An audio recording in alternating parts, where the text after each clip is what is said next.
But let's advance from this topic so I don't just beat a dead horse, because we do have this story from the South China Morning Post. Civil war and dirty bombs. FBI and U.S. Department of Homeland Security on alert for threats after raid on Trump home. U.S. law enforcement agencies prepare for potentially violent fallout from FBI raid on Donald Trump's Mar-a-Lago home. FBI and DHS identify multiple articulated threats and calls for the targeted killing of judicial, law enforcement, and government officials. Yo, there's another story from Axios that goes along with it that I don't even know if I can start getting into, because the language used by this guy is so egregious. Pennsylvania man arrested for threatening slaughter FBI. This is... What? It's I don't know. You guys ready to drink? Civil war? Oh, my. So I said it the first time in the title of the South China Morning Post article, but I'll tell you this. While the FBI is claiming there are these very real threats and that they're concerned about them, Jane's Revenge has admitted to engaging in terrorism. They've taken credit for this. And where's the FBI?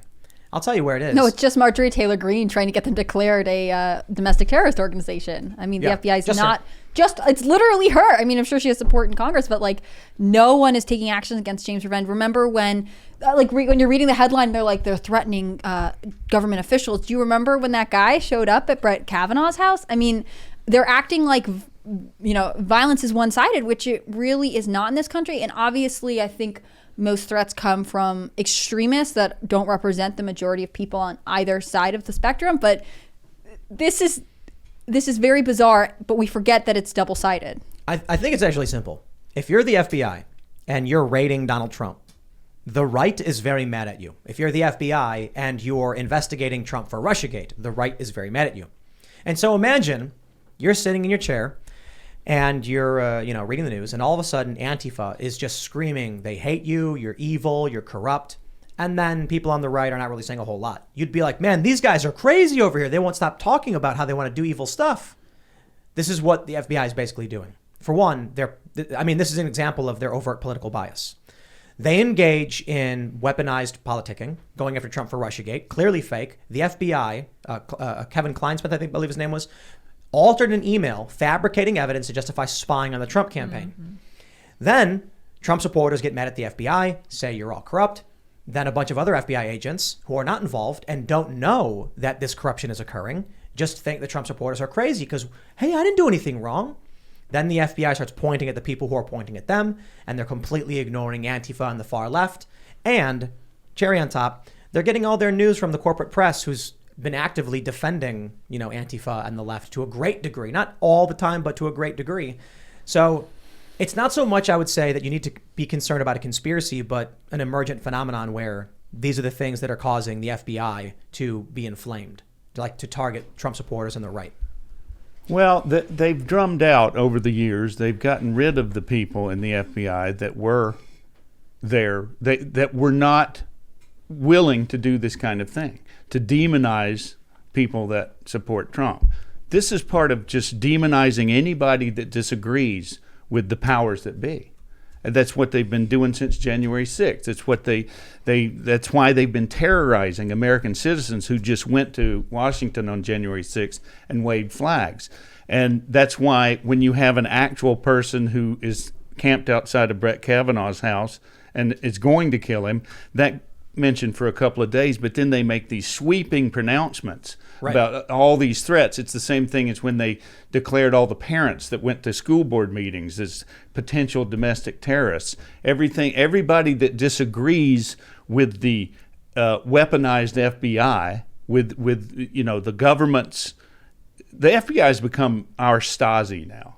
They are just investigating people who they consider to be enemies of the administration, enemies of the government, people who disagree. Why aren't they going? Why do you think they're just not going after Jane's Revenge or the left? I mean, maybe they are, or they just don't care. They absolutely don't care. They agree with Jane's Revenge. They're not going to investigate them, just like the BLM and Antifa riots in 2020 and 2021. They didn't treat those people the way they're treating the January 6th people. So we've talked about something a bit in the past couple of weeks that if Joe Biden were to pardon all of the January 6 people, that his popularity would spike. Democrats would start cheering and clapping about how gracious they are. And Trump supporters wouldn't have much to say other than, well, that was the right thing to do. Thank you for doing it. Do you think that, sorry, go ahead. They can't do that. The Biden would never, ever do that. And I don't think his Democrat base would cheer that. They would be furious. I disagree. They don't care for moral logic. They care for winning. And if Joe Biden does something, they'll say, we are good people. While Donald Trump was chanting, lock him up, we're doing the right thing and reaching out an olive branch because we're honorable. That's, of course, what they would do. I don't think so. I don't think you understand how deeply they hate people like me. I think I do, but I think they care more about, they wouldn't want to claim defeat. If Joe Biden came out and said, look, tensions have gotten way beyond our control in this country. We need a sign of good faith. And then he says something like, what these people did on January 6th did was wrong. However, the continued prosecution is only ripping this country apart, and we need to find a path towards, clemency and, commutation for these individuals so that we can learn to heal as a nation. I think the left would absolutely have no choice, the Democrats, but to agree with Biden. Otherwise, they'd be claiming defeat, and they're not going to do that. They're not going to admit they're wrong. They're going to say, see, we were the good guys the whole time. It's Trump who's bad, and we're honorable. And then Trump supporters could only say, well, that was the right thing to do. Thank you, Joe Biden. Some might be like, it's political, it's a political move. But it would be such a tremendous and gracious move. You'd have no choice but to be like, well, okay, all right, That's the most outlandish alternate universe I've ever heard of. You think the Democrats would be angry? Absolutely. They're bloodthirsty. They want everybody in jail. They want everybody that went to Washington on January 6th in jail forever. I agree, but my point is that when faced with having to admit that their guy betrayed what they truly wanted, they're more about virtue signaling. They wouldn't throw Biden under the bus. Biden is implementing policy that's damaging to our energy sector, and they claim the opposite. It's like Biden literally is enacting policy that causes gas prices to go up, and they come out and they say, Biden can't control gas prices. Then when it comes down, they're like, Biden did that. There's no moral consistency. Whatever Biden does is good, and they were right and just. So that's why, and look, I'm not trying to argue that it's absolutely true. I'm just trying to get your thoughts on it because, one of the things that we're bringing up is how do we de-escalate tensions? Is that one of the ways we do it, right? Biden coming out and just being like, the only way to simmer things down is to pardon these guys. Well, he's never going to do that, but I agree with you that if he did, that might work.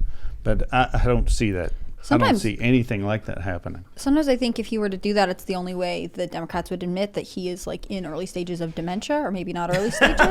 Because then they would be like, see, he's really not in a position to be doing this. Like, I think you're right. It would be extremely difficult for a huge section of the Democratic Party to justify this to themselves. I think Tim's right. There would be some who would be like, well, because of this illogical twisting of argument, then this is why it makes sense to do that. But I do think that there would be enough who would say, no, he should only be pardoning, African American men who have done this, like to pardon a majority white crowd that went to this, like it would be really against narrative and upstream. And that's where I think they would be like, well, I mean, like if he had done it his first day in office, maybe, because they know he's going to be in office for a little while, but he's almost halfway through at this point. We can all kind of tell things are not right. We do not expect him to run again.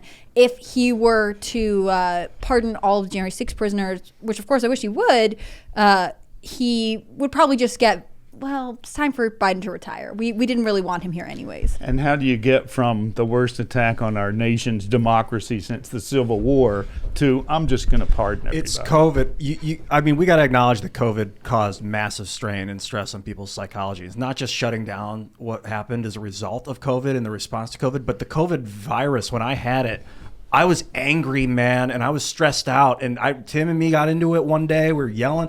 Like it causes people to feel like crap and to get mad. And so many people went nuts over the last 2.5 years. Like, pardon all those people that were smashing up buildings in the summer of 2020. Pardon them. Pardon Hillary Clinton. Pardon James Clapper for lying under oath. Pardon the people that are sitting in solitary. No. We need to scrub clean the last 200 years of insanity that we've declared on ourselves. The slaveholders, pardon them all, man. Pardon all the runaway slaves. Pardon them all. Ian, like, when just do you pardon stop literally this, everybody. though? Just like fresh start, everyone. You're That's out. right. You snap your fingers like Thanos. Would you keep pardoning people after that, though. Like, I understand the instinct to want to be like, let's just start over. But I think that, like, the memories of everything that's happened runs too deep.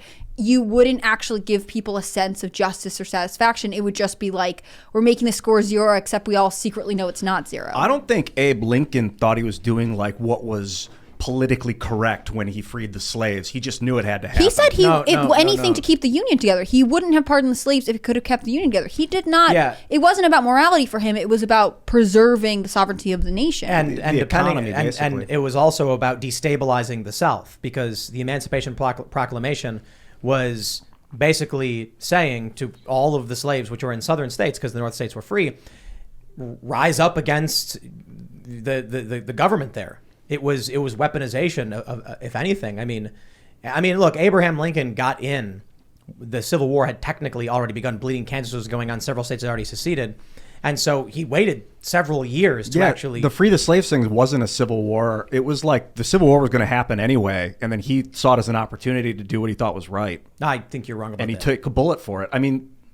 It wasn't like free the slaves and then the Civil War started. It was like years later that they decided to free the slaves. Right. It wasn't. So Abraham Lincoln. Your argument that he maybe wanted more troops and he wanted Southern slaves to fight on the side of the North. It was about destabilization. Yeah, it's partly about destabilization. It might have been. I mean, Abraham Lincoln was a deeply racist individual. Like read the history of Abraham Lincoln. Read about Liberia and like the letters that Abraham Lincoln wrote.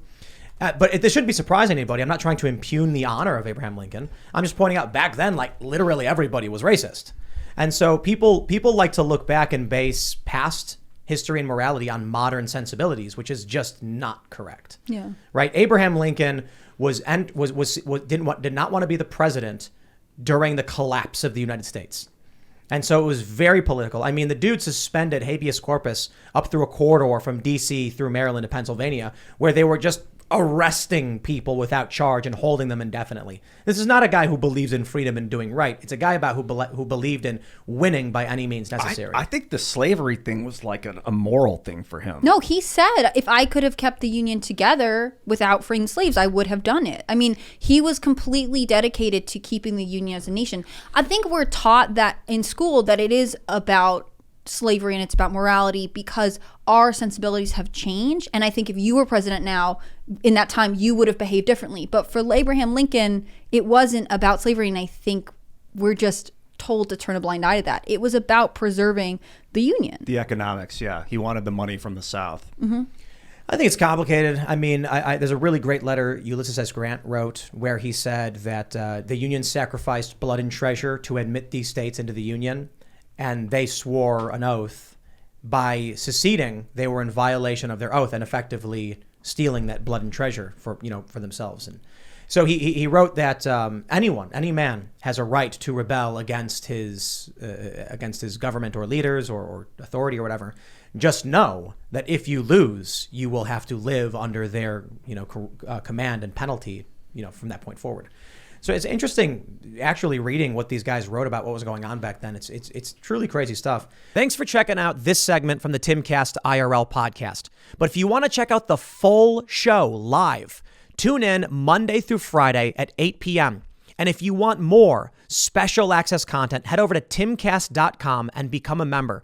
Your membership helps sustain this company, keep our journalists employed, makes this show happen, and you will get access to exclusive members-only segments of the Timcast IRL podcast, and there's a massive library to check out. So again, go to timcast.com or tune in Monday through Friday at 8 p.m., and we'll see you all there.